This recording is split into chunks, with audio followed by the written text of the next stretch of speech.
যেখানে দাবি শতভাগ মেনে নেওয়া হয়ে গেছে, সেখানে এই আন্দোলন চালিয়ে যাওয়ার কি যৌক্তিকতা আছে? কার স্বার্থে? কেন? আর সেই সাথে সাথে পুলিশ হত্যা করে, শুধু হত্যা না, কিরকম বিভৎস দৃশ্য আপনারা দেখেন যে হত্যা করে তাকে ঝুলিয়ে রাখা হলো, পা বেঁধে উপর দিকে মাথা নিচু করে। আমাদের গাজীপুরের যে কর্মী দলের, তাদেরকে তো মেরেছেই, হাসপাতালে চিকিৎসা নিতে গেছে, সেখান থেকে বের করে নিয়ে এসে পা গাছের সাথে ঝুলিয়ে রেখে তারপর তাকে গুলি করা হয়েছে। পুলিশের উপরে আক্রমণ, কত গাড়ি পুড়িয়ে দেওয়া হয়েছে, র্যাবের গাড়ি চালাচ্ছে তাকে যেভাবে মারা। এমনকি আমার মোটর কেটের যে পাইলট থাকে যাত্রাবাড়ির ওদিকে ডিউটিতে আসবে, তাকে ধরে সেখানে মেরে লাশ ফেলে দেওয়া হয়েছে। বাড়ি বাড়ি ঢুকে ঢুকে কোথায় পুলিশ আছে, পুলিশকে মারতে হবে, আর আওয়ামী লীগ কোথায় থাকে তাকে মারো। মসজিদে ঢুকে মসজিদের মাইক ব্যবহার করে মিথ্যা অপবাদ দিয়ে মানুষ ডেকে নিয়ে এসে তারপরে এই নারকীয় কাণ্ড চালানো হয়েছে। 4 জন শিশু মারা গেছে এবং এ পর্যন্ত অনেকগুলি মৃত্যুর খবর আপনারা পেয়েছেন।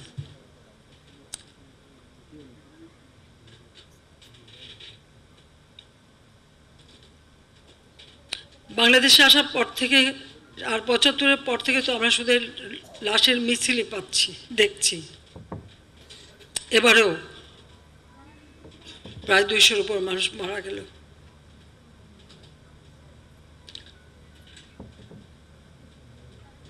স্থাপনাগুলি ভেঙেছিল, ঠিক আছে, মানুষের হয়তো সাময়িক কষ্ট হচ্ছে, আগে যেখানে এত আরামে চলতে পারতো হয়তো সেটা করতে পারছে না।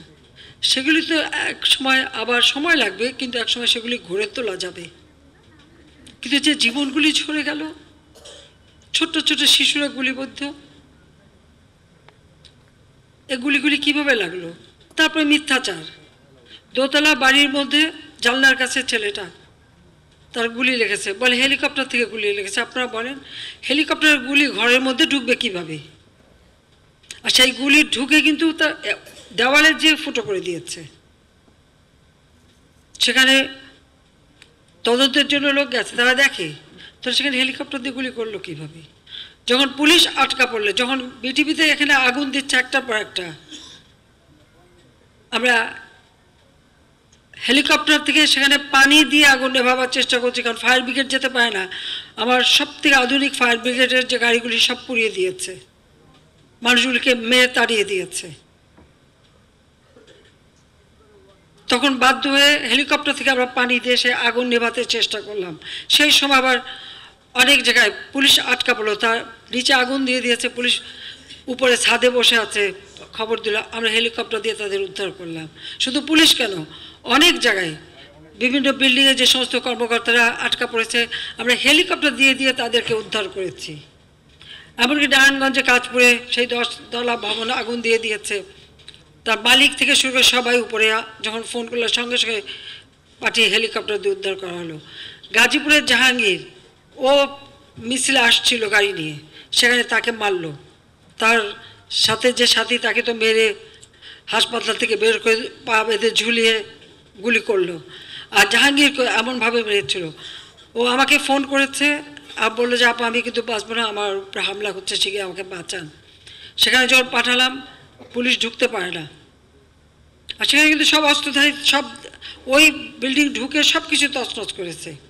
এরপরে হেলিকপ্টার দিয়ে কোনোভাবে তাকে উদ্ধার করে হাসপাতালে নেওয়া হলো। এটা কোন ধরনের তাণ্ডব, এটা কোন ধরনের আন্দোলন? আর এই আন্দোলনকে আবার আমাদের অনেক জ্ঞানীগুণী বুদ্ধিজীবীরা সমর্থন দিয়ে যাচ্ছে। কিসের সমর্থনটা দিচ্ছে? দাবি যেটা ছিল সেটা তো পূরণ হয়ে গেছে, তারপরে আবার এইভাবে নেমে আসলে আঘাত পায় তো সাধারণ ছাত্রছাত্রী। আর যারা এই আন্দোলনকে কেন্দ্র করে তাদের একটা জিজ্ঞাসা বা একটা সন্ত্রাসী কর্মকাণ্ড, জঙ্গি কর্মকাণ্ড চালায়, তারা তো তাদেরটা করে, তাতে ভুক্তভোগী হয় সাধারণ মানুষ। এখানে পুলিশ, র্যাব, সাংবাদিক, সাধারণ মানুষ কেউ তো রেহাই পায়নি, প্রত্যেকেই হয় আহত। এবং এই যে আহতদের যে আমরা দেখতে গেলাম, সেখানে মাত্র কয়েকজন আমরা পেলাম, মাত্র 5-6-7 জন ছাত্র, বাকি সবই দেখা গেল কয়েকটা শিশু ছিল, আর বেশিরভাগই সাধারণ খেটে খাওয়া মানুষ। কারণ ওই আঘাত পেলে মলে সাধারণ খেটে খাওয়া মানুষগুলিই তো বেশি পায়, তাদের জীবন জীবিকা কীভাবে চলবে? কেউ পরীক্ষা দিতে যাবে, হয়তো দিয়েছে, সেই রকম ছাত্র আমি 1-2 পেলাম কয়েক হাসপাতালে।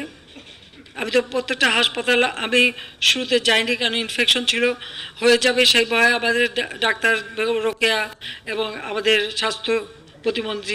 স্বাস্থ্যমন্ত্রী থেকে শুরু করে এরা সব জায়গায়, আমাদের দলেরও যারা বিভিন্ন জায়গায় হাসপাতালে যে খোঁজ নিয়েছে, খবর নিয়েছে, যাদের প্রয়োজন ব্লাড দেওয়া, সব কিছু আমরা, সমস্ত চিকিৎসা সব ব্যবস্থা আমরা করেছি।